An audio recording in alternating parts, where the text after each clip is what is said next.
بسم اللہ الرحمن الرحیم۔ السلام علیکم۔ ماہ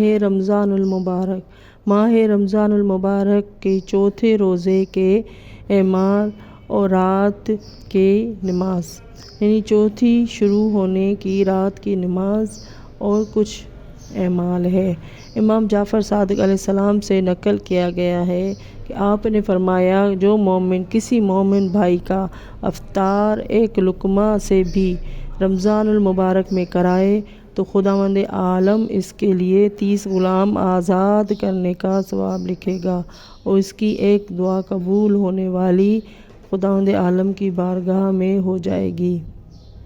امام نے فرمایا، سورہ انا انزلناہ کا رمضان المبارک کی ہر رات میں 1000 دفعہ پڑھنا وارد ہے، کیونکہ قرآن مجید رمضان المبارک میں نازل ہوا ہے، اور سورہ انا انزلناہ کی بڑی فضیلت ہے۔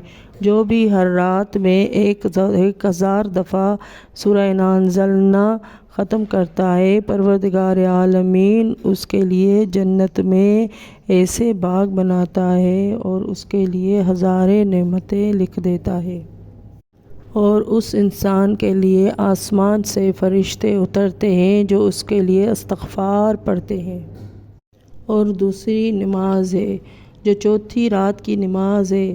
جیسے ہی چوتھی رات کی اذان آ جائے، چوتھا روزہ شروع ہو جائے، تو اس کے لیے نماز ہے جو فرضیہ نماز پڑھنے کے بعد، مغرب اور عشاء فرضیہ نماز پڑھنے کے بعد آپ یہ نماز پڑھ سکتے ہیں۔ 8 رکعت نماز ہے۔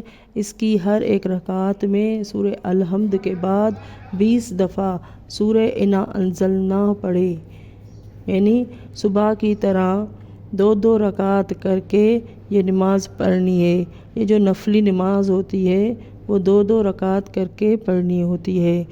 یہ 8 رکعت نماز ہے، 2 رکعت کر کے صبح کی طرح پڑھنی ہے۔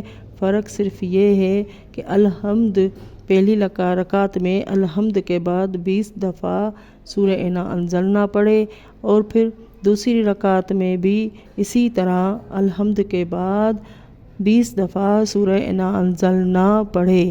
جب کوئی مومن یہ نماز پوری پڑھ لے گا، یعنی 2 رکعت کر کے 8 رکعت پوری کرے گا، تو پروردگار عالمین اس کے گناہ کبیرہ اور گناہ صغیرہ بخش دے گا، اور اس کے لیے جنت میں ہزاروں نعمتیں عطا فرمائے گا، اس کے لیے آتش جہنم کو حرام کر دے گا۔